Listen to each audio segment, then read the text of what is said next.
Hey everyone, let's make Brazilian cheese balls. In a small saucepan, add the milk, oil and water.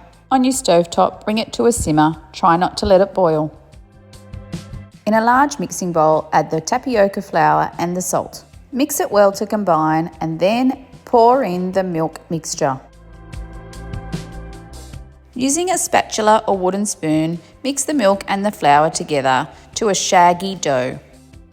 Don't worry if there's dry bits that haven't combined, that's totally normal.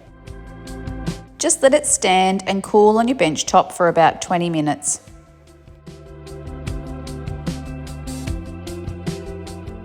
Once the mix is cooled, add the eggs and the cheeses and using your hand, a wooden spoon or a spatula, combine the flour, cheese, eggs till it forms a ball.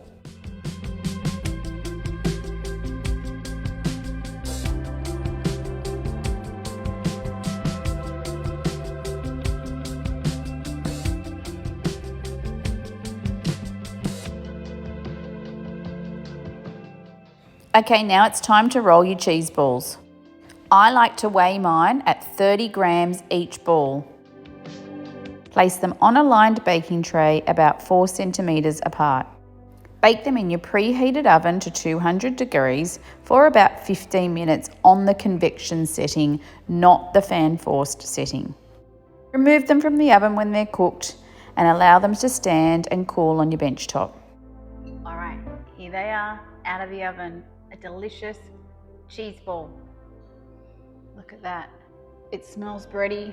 Let's give it a taste. Yummy cheese.